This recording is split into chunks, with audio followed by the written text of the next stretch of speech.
तो इसमें होता कुछ यूँ है कि जब ये सब एक साथ रिएक्ट करेंगे तो हम लोग कहेंगे कि सॉल्ट का फॉर्मेशन कर लिए।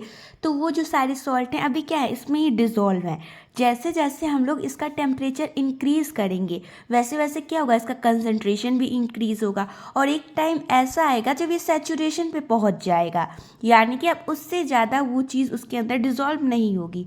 और जब ये सैचुरेशन पे पहुंच जाएगा और हम इसको फिर हीट दे रहे हैं तो ये पीपीटी के फॉर्म में बाहर आ जाएगा, यानी कि प्रेसिपिटेट के फॉर्म में। और जब वो आएगा तो अगर वो प्रेसिपिटेट हार्ड है तो हम लोग क्या कहेंगे उसको कि ये स्केल का फॉर्मेशन हो गया। और अगर वही प्रेसिपिटेट लूज, स्लिमी या ऑयली टाइप का है, ऑयली अपीयरेंस है उसका, तो उसी को कहेंगे कि स्लज फॉर्मेशन हो गया।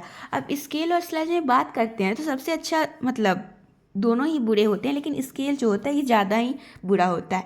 और स्लज को तो हम लोग रिमूव कर सकते हैं और स्केल को भी कर सकते हैं, लेकिन इसके लिए अलग अलग केमिकल मेथड्स हैं, इसके लिए भी हैं। और इसको ब्लो डाउन ऑपरेशन से भी स्लज को रिमूव करा जा सकता है। ठीक, उसके बाद से बात करते हैं कॉस्टिक इम्ब्रिटलमेंट की। तो ये कॉस्टिक जो होता है वो बेसिकली सोडियम की वजह से होता है।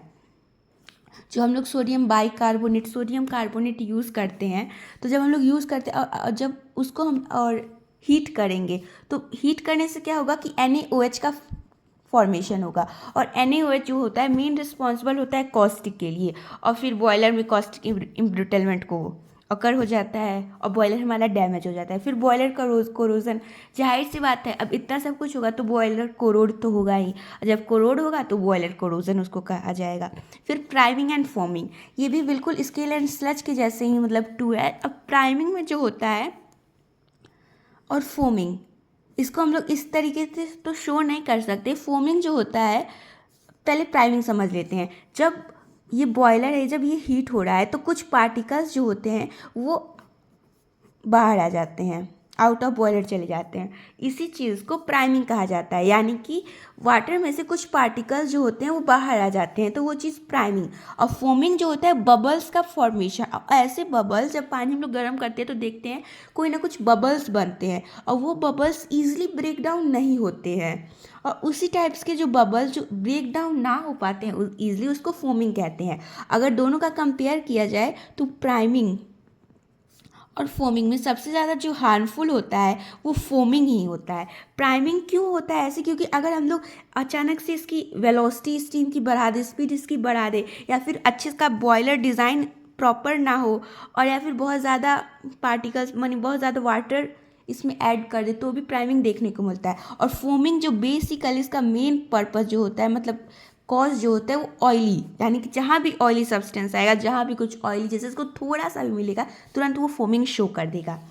तो अब इन्हीं सब को हटाने के लिए इंडस्ट्रियल वाटर ट्रीटमेंट प्रोसेस होते हैं, जहाँ पे industrial water treatment process,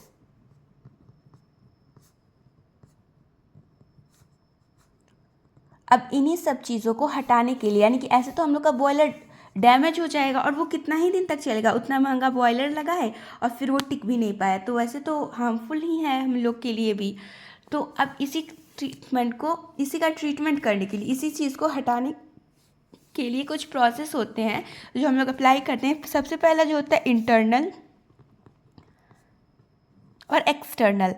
internal यानी कि बॉयलर्स के अंदर ही हम लोग डाल रहे हैं, और एक्सटर्नल यानी कि कुछ रिएक्शंस पहले कर रहा है उसके बाद उसको हम लोग डालें बॉयलर्स के अंदर। तो इंटरनल में जो फर्स्ट होता है वो कैल्गन कंडीशनिंग, सेकेंड होता है फॉस्फेट कंडीशनिंग। इसमें तो बहुत सारे प्रोसेस होते हैं। पहला जो होता है लाइम सोडा प्रोसेस, सेकेंड जो होता है वो जियोलाइट प्रोसेस,